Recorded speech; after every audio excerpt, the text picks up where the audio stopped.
Hello, everyone. My name is Kagolo Fridaus, and we are Group 9. And today we are presenting our final year project report.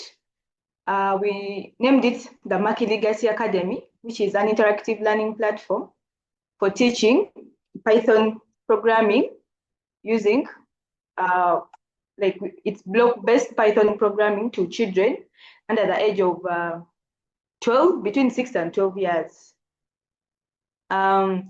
Our platform is a clear path from block exploration to Python confidence. Our core idea is simple. We are giving learners a clear, fun path from visual block-based coding all the way to writing real Python code. Next slide.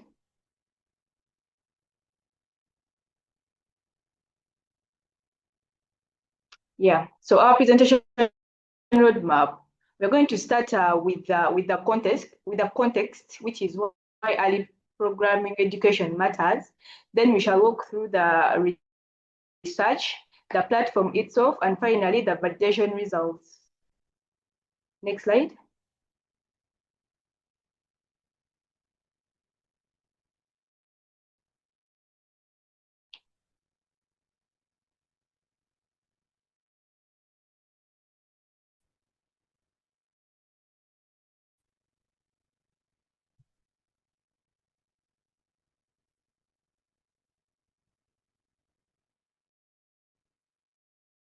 It's a chance to follow.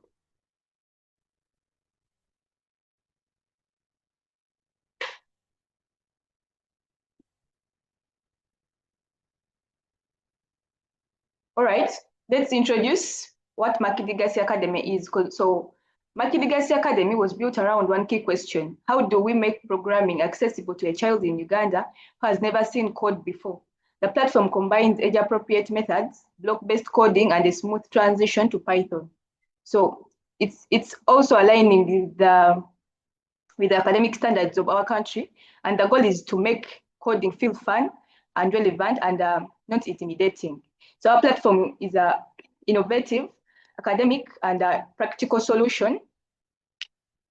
It aligns with the foundational digital skills and also accessible to learners.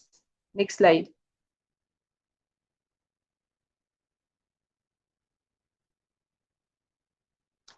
We got into the global context. So, we all know programming education is no longer a simple skill or a niche skill. We've seen countries like the US, UK, and Singapore that have already integrated it in their primary education curriculum. They use tools like Scratch and Google Blockly to let kids explore coding visually before dealing with syntax. Python is we decided to start with Python because Python is particularly effective for beginners because its syntax is clean and readable. And globally, the direction is clear. Computational thinking belongs in primary education. So we are going to start with the young learners, the young kids, to embed computational thinking into them. Next slide. All right, Uganda's context. So in Uganda, the picture is quite different from the international countries. So in Uganda, ICT education focuses mostly on basic computer literacy. They learn as things like word processing and browsing the internet, and most learners finish primary school without ever encountering a programming or computational thinking, without ever encountering programming or computational thinking. And that's the gap that this project targets to close. So infrastructure challenges are real, but they don't make the problem unsolvable. They make localized solutions more important. So we have a problem of scarcity of internet in Uganda, but that doesn't mean that people won't use the internet in Uganda. So Maki Legacy Academy is here to try to fix that gap, to make learning, like it has an offline accessibility to the learners. Next slide. All right, the research gap. We've looked into the existing platforms. I have examples of the Code Academy, the Coursera, the Code.org, and among many others. And Code Academy is great, but it's built for older learners. Also, Coursera requires strong self-directed learning, which is unrealistic for a 7-year-old. We've seen Code.org that offers block-based coding, but it has very limited transition to Python. And none of these platforms were designed with Uganda's young learners in mind. Like there is a gap in cognitivity, culturally, and structurally. Next slide. Oh, my colleague will take over. My name is Gukunda Stacy, and I'll be taking you through the primary learners need a localized path into programming. In that, Ugandan kids 6 to 12 can't learn coding properly because of the following. There is lack of programming education, just like Firdaus had said, whereby there's completely no coding in primary schools. Then there's inadequate ICT curriculum. Still on that same note, where there's no coding in the ICT curriculum of the primary kids, and they majorly focus on the literacy of ICT. Then unsuitable platforms, whereby foreign platforms don't fit in the Ugandan culture. There's also need for fast internet in those foreign platforms, and the English is highly advanced. Then digital skills gap, where there's a wide range and it keeps on widening with time. Next slide.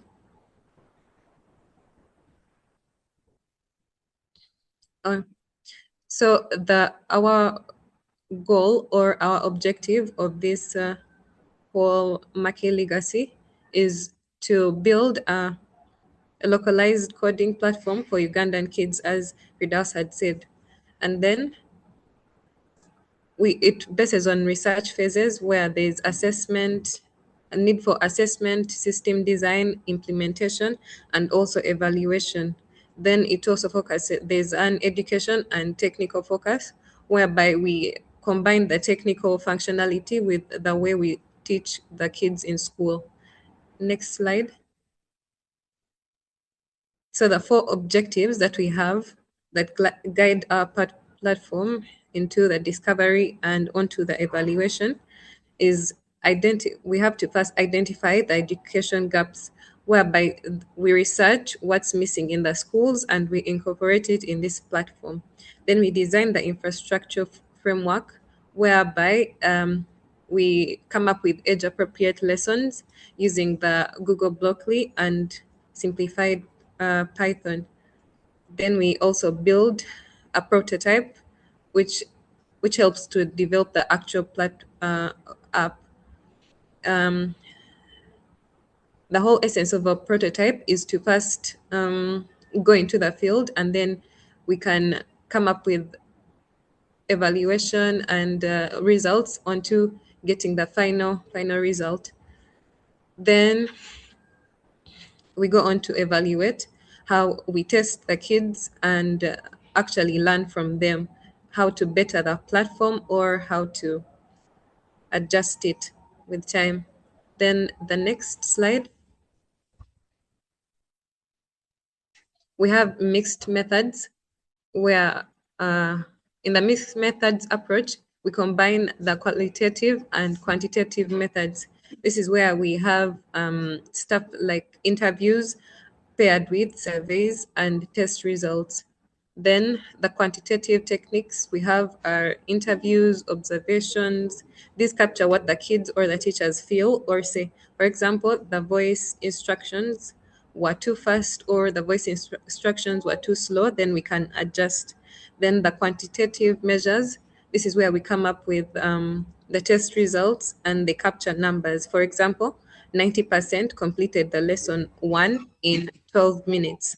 So that means that it's easy to grasp, which is very affordable. Then triangulation benefits. This is where we come up with the cross-checking of both types of data. If the kids say it's easy and the scores are also high, then that means that the findings are reliable and not just my opinion. Next slide. Then the hybrid agile prototyping. The main idea of the hybrid agile is to build once and launch. Then you keep on building in cycles so that you can fix problems early on in the development process. Then we have 4 steps in coming up with this. We have the requirements, where we talk to the kids or teachers, then we capture what they actually need to code in class. Then you design, where you turn those needs into app screens, lessons, and the flow. Then you test, you go on to test, you give the version to the kids, check if the buttons work, then if the lessons actually make sense to the kids. Then you go on to improve the whole system.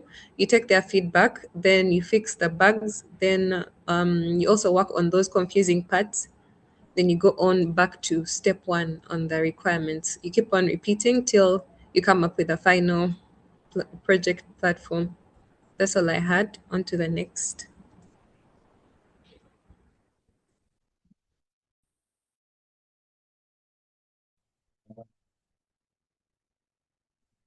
Hello everyone, my name is Sejanzi Elvis and I'm taking you through the development phases built from the foundation test to tested learning.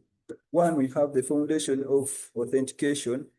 So since we need to secure the system, it is required that users to access the materials should be the ones who are the ones necessary to access the materials. So they should be first authenticated or given authority.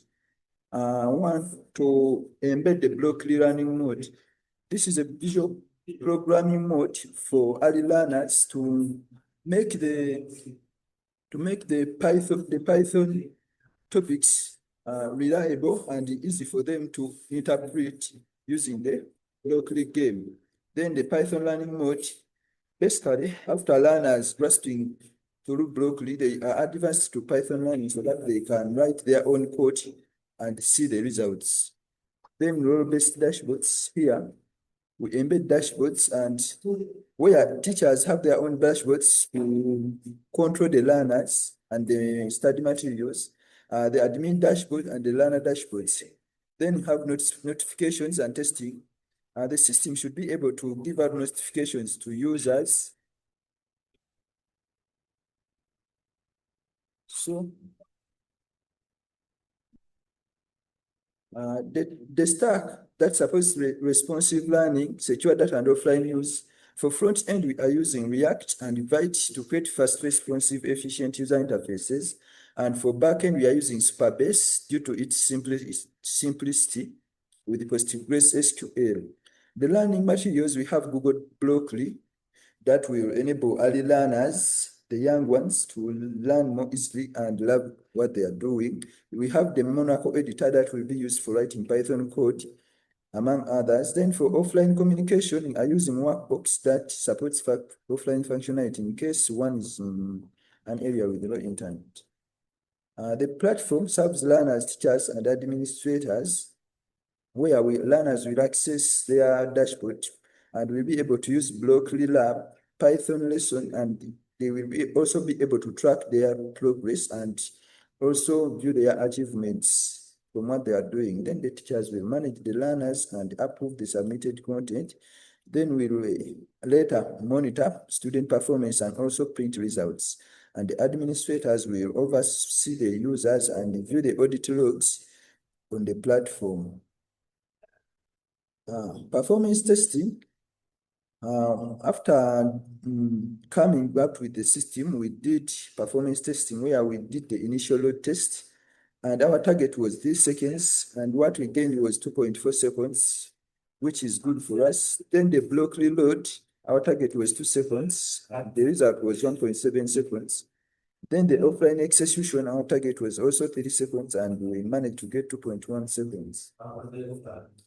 So security testing confirms protected areas and safe execution. We have the role for security, and here testing was confirmed where unauthorized users could not access the sensitive data.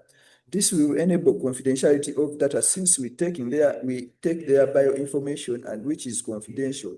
Then the secure code sandboxes. Here, sandboxing minimizes the risks from the malicious or faulty code like cross-site scripting, among others. Authentication controls. The strong authentication will ensure that only authorized users can gain access to the system. This will enable us to protect the system from intruders who are unauthorized. Then data privacy.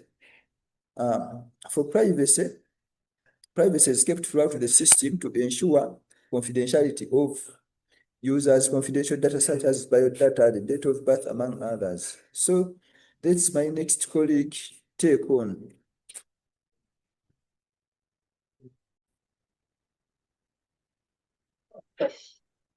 All right. As my name is Mlfinalvideo Kare. As my other colleagues have been taking us through, we are going to be proceeding now. One of our aspects of our system is the offline access and accessibility broadening, such that we can increase the platform's reach. Remember, Uganda, one of the challenges we have is unreliable internet connectivity. So with our platform, sort of one of those challenges, especially when you are tackling the education aspect, whereby our platform can allow learners access lessons and run the code without the internet. This means that when the learners come back online, we can actually automatically sync them and they can get their progress updated as long as they're working within our platform from offline.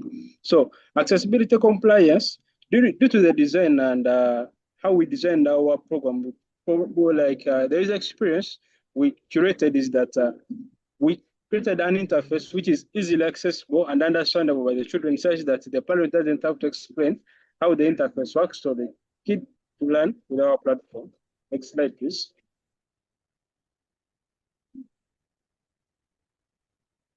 Next slide.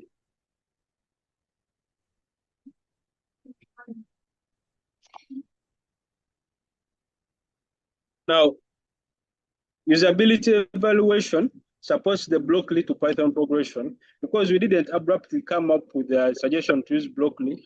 It's about the usability it offers to the learners. So when we are conducting this, learners responded positively across the all age groups and learning stages, whereby testing revealed that positive results in both young and older learners and learner groups as we are working with them with Blockly. Also that the Blockly is quite engaging with the learners, such that young learners found Blockly intuitive and engaging for the initial programming skills. Then Python support. All learners completed Python tasks using autocomplete and immediate feedback. Then learner progression. Found out that the platform supports progression from blocks to text-based coding. Then next slide. Now, results show strong fit between the pedagogy and the technology and the access, whereby the platform addresses the education gap with respect, while respecting the learner's context, such that it will respect the education gaps tailored between the age-appropriate instruction, like the way we are supposed to be conducting the learners, each and every age group according to their mental capacity, as evaluated from the studies, we actually tailor each and everything they were supposed to learn according to their context. So what someone of 8 years is going to be doing on the platform, someone of 9 years is going to be doing something different, and it's going to be suiting for both of them. So we have also have diverse learning styles, whereby you have challenges, exercises, and everything, which are transitioning from the difficulty level. So we have these diverse in learning styles. We have the visual, the text-based learning paths, which support cooperation and retention, the learners. Then the low connectivity learning, as we discussed earlier, you have offline learning, which keeps education accessible and constrained in constrained environments, such that one limitation doesn't prevent the progress of learners to achieve their goals on our platform. Then you have the pedagogy and the technology. You have effective integration, which keeps learners engaged and supported throughout the use of our platform. Next slide. Then, according to the findings support early structured programming education, with the strongest values lies in the guided transition from blocks to text, whereby in the early programming education, the children can grasp programming concepts when introduced at an early age, as also evidenced in all other cognitive like loads like fields like language, whereby learners of low age groups can actually learn languages better than adults. So this kind of learning actually is going to be a part of that, like we're using that ability of the learner to be able to pick things fast. So that's why we're introducing programming at exactly this age group. So we have the block-based foundation, which offers a strong foundation, which eases the transition to Python. Then the offline accessibility, which actually improves the learner's access in regions with limited connectivity. Next slide. Now, what we deliver as Maki Legacy, we deliver a structured and accessible learning pathway whereby the project successfully designed, developed, and evaluated a platform for programming education. The platform development success, we designed and developed and evaluated for education effectiveness because we designed a syllabus, we designed the curriculum, we also put like tests and quite of like teasers such that learners can actually be evaluated in a meaningful way. We structured the learning pathway such that learners can be guided to their transition from Blockly to Python. And we have support for all users and all stakeholders involved. These are the parents, the learners, the teachers, the administration. Everyone is supported on our platform.